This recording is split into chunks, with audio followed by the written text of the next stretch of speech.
So, have Google and Facebook abandoned the idea of diversity? Let's talk about it.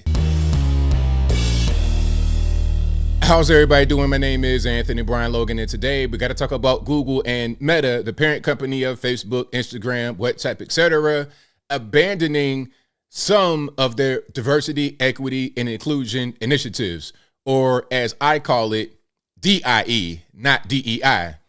Anyway, they made really big cuts when speaking about people employed to do these things, to increase workplace diversity, to make the workplace feel more inclusive, to reach out to the blacks and the browns and this religion, and not all religions, not Christianity, but they are there to increase diversity, equity, and inclusion. When you're talking about making cuts, because a lot of the tech companies have made cuts over the past few months, years, etc., ever since C-19 has been dying down, you look at the payroll and you look at the positions that don't really increase the company's bottom line. Okay, they're going to be the first ones to get cut. I think there was somebody that said that these people that are the leaders of the Marxist Leninist revolution within society, they will be the very first ones to be deleted. I forget who that was. If y'all know, let me know in the comments. But before we go any further into it, let's check out a news clip. If you want to see the clip in full without my commentary, link as always will be in the description. If you're on IG, visit the link in the bio, go to the corresponding article on the website. But without further ado, let's go ahead and roll it. Over the past few years, companies in all industries have been beefing up their spending and support for DEI, diversity, equity, and inclusion programs. But a new article featured on CNBC.com right now says that technology companies, including Alphabet, the parent company of Google, also Meta Platforms, have made big cuts to those. So if they're saying Alphabet, the parent company of Google, we're talking about Google, YouTube, anything up under the Google umbrella. Same thing with Meta. So you're talking about the majority of tech platforms. And I would presume Twitter did the same thing after Elon Musk came into office. TikTok, that's China, so they don't really bother with the whole diversity, equity, and inclusion. This whole idea, at least in the tech space, is becoming a thing of the past, because when you're trying to crunch down to the people that actually make a company go forward, all these little pretend jobs are going to be the first ones to get eliminated. DEI programs in 2023 so far. So joining us now is the author of that piece on CNBC.com, Jennifer Elias, who reports on technology out in the West Coast. Jennifer, thank you very much for being here. Can you take us through what exactly is the cut, why exactly the cuts are happening the way that they are right now, and just how big in scope could they be? Very good question. Why are the cuts happening? I think I know why. I think I've already outlined why, but let's see what Miss Jennifer Elias has to say.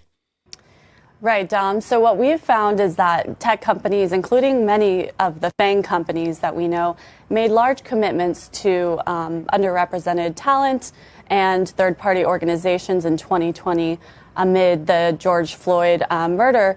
What we found this year is that a lot of them have downsized some of their commitments. They have cut DEI orgs, which means things like, people who are in charge of recruiting and retaining underrepresented talent, cutting people in those positions, and then as well as backing down from some of their sponsorship and participation in some larger tech conferences that help increase this representation in the tech industry.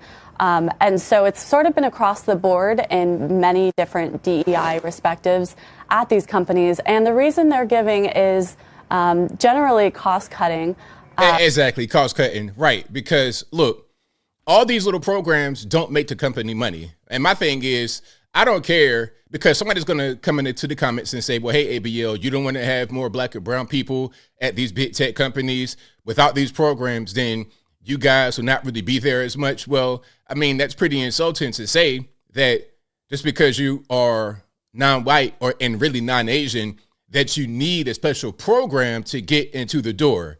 Why is it that Asians are not seen as a minority when they are a smaller minority than both blacks and Hispanics in the USA? Now, obviously, they are the majority in the world, but the minority here in the USA, where these companies hire in the USA. So why are they not seen as a minority? I don't really understand. Look, I don't care if all the tech companies are filled with whites and Asians. I don't care if Harvard, Yale, all the Ivy Leagues are filled with whites and Asians. These are the guys that work the hardest, smartest, or whatever. If you want to be black, brown, any other race, you need to just do the same thing they're doing. Copy them. Okay? And that's just really all there is to it. All these little programs don't really help. And I covered the story of the woman at Facebook, by the way, who was a DEI executive making plenty of money, I'm sure, well into the six figures, who got caught stealing millions of dollars from the company, fake, and probably going to go to the penitentiary, big rocks, little rocks. These positions are not really real. Put people in there that are going to push the company forward. Don't have people in there are just there just to be there. That it's just, okay, you're a black person. I'm going to hire you because you're black. And then when you have a truly talented black person or Hispanic person that makes it, automatically they're going to be seen as a diversity hire because of all these programs. Get rid of the programs and have people get hired based on merit only. I don't care what color you are. You could be black, white, Puerto Rican, candy stripe. Can you do the job? Can you do it well or no? That's all that really matters to me. And I'm pretty sure that these big tech companies worth billions, I think the same thing. Facebook, Google, Meta, Alphabet, they think the exact same thing, but I digress. And a lot of them are sort of telling organizations and sources that we spoke to that it's a measure of cost cutting and that they don't know when they'll get their budget back. But some have told us that they've cut their budget by as much as 90% that was designated for DEI initiatives and for increasing representation in the tech industry, which is important because that ultimately determines how products will be made at these companies and what kinds of users will be taken into account. Now, Jennifer, 90% is steep. I mean, that's a massive amount of budget to cut for anybody, whether it's DEI or any other unit. This all comes at a time, though, when we keep hearing about many of these tech companies and some of their enterprise business customers increasing their spending on things like artificial intelligence. Oh, yeah. So how exactly does that click? Oh, yeah, because, look, that's going to be the better investment. We're talking about AI. That will be the better investment because, truth be told, a lot of the jobs at big tech, even the jobs that do push the company forward, they can be replaced with artificial intelligence. So what's going to happen now is that people are going to be employed to work on that rather than the previous jobs they may have had that AI can take over. Oh, yeah, that makes more sense. That's the emerging technology. And the way technology works, it advances very quickly. Now we're into AI, and AI is going to be beyond us, if it's not already beyond us, and our intelligence as human beings, it'll be beyond us. So the rate at which technology will advance will be much quicker. So you got to just be on the ball with it and spend the money appropriately as things change very rapidly. Reconcile, or does it not, with the spending in AI versus spending in DEI? Right. Well, that's part of the reasons that these companies and executives are actually giving. Some of these organizations, they're saying that DEI doesn't necessarily contribute to the bottom line. Yes. And yet they're going and investing a lot into AI, which, a lot of investors and shareholders are expecting. However, this is a problem that a lot of organizations told me and sources told me because, as it speeds, if it's slowing down on, increasing representation and retaining the people that are so important to making these products for all different people of all different backgrounds, they're also speeding up at the same time, doubling, tripling down on this technology, artificial intelligence, which we saw hit breakneck speed this year. So those two, increase in AI, decrease in DEI, history tells us that products, we've seen Google and Meta, for example, struggle with its some of its image recognition tech. She's beating around the bush. What she's trying to say is that AI can be racist. That's what she's trying to say right now. She's beating around the bush, just not really getting to the core of what she's trying to say. She's trying to say that AI can be racist. But with any product, you can tweak it, you can fix it. You don't need to have a diversity, equity, and inclusion executive who's supposed to be hiring people and bringing on new people that happen to also be diverse. You don't need to have that person get paid $300,000 a year to then go make fake invoices and steal $4 million. You don't need people that just sit in the office and do nothing other than be diverse. Okay, you don't need those people employed by Meta, Alphabet, etc. to improve the product of AI. You're going to have AI engineers that come in and handle that part. Okay, so let's not get these things confused.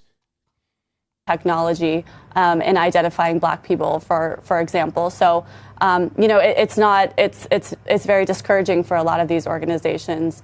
A diversity, equity, and inclusion executive is not going to make Apple's, the face recognition software is not going to make that see me any different than the next Black guy. It'd be an AI engineer. It'd be the guys that work on the software for that particular application that'll make that happen. All right. It's just that simple. And then with AI, again, it's going to be more intelligent than all of us. It doesn't matter what color you are, Black, white, Puerto Rican, Kenyan stripe. And when you focus more on AI, that will be able to fix some of the problems that maybe we as humans are not able to fix right now, at least not in a very quick time frame. And so they're looking at it as that. All right. So there we have it. She said, oh, she's so sad. Look, Jennifer, I understand that you're sad, but it is what it is. You know, I'm not really tripping. At the end of the day, as I close, I think the products that we have on big tech, social media, they work just fine. I think the biggest thing that I got a problem with is some of the censorship. That's the problem. It's not really the products themselves. It's not really the software. I mean, I got hardware over here. The hardware is good. The software is pretty good. It's pretty intuitive. The main thing is the censorship and, any allegation of shadow banning. That's the main thing. And I don't think that's going to be fixed with hiring more, quote unquote, diverse and equitable and inclusionary people. But I think I'll leave that right there for now. And what say you? What's your take on Alphabet, the parent company of Google, YouTube, etc., and also Meta, the parent company of Facebook, Instagram, WhatsApp? What's your take on these companies reducing their diversity, equity, and inclusion spending? Whatever your thoughts are, let me know in the comments below. You guys know where I'm at. This is inevitable. Anybody could have seen this coming. You could be a blind man, Stevie Wonder, allegedly, and have seen this coming because, as she said, and as I said before she said it, these programs do not help the bottom line. If anything, they lose the company money. And when you're trying to cut spending, why would you have payroll that's wasteful? You want to invest in things that are going to help you make more money, that'll help improve your product, that helps you become more successful. You want to spend money on acquisitions of other companies to bring in new things, to keep pushing the company forward. These little positions are just fake work. It's not real. It was a bunch of virtue sitting on during George Floyd. It is not a thing that really helps the company. And I'm glad they are reducing the spending, if not just outright cutting it altogether. But whatever your thoughts are, please let me know in the comments below. And that's all I got to say for this video. If you like what you heard, please comment, rate, share, and subscribe. Peace.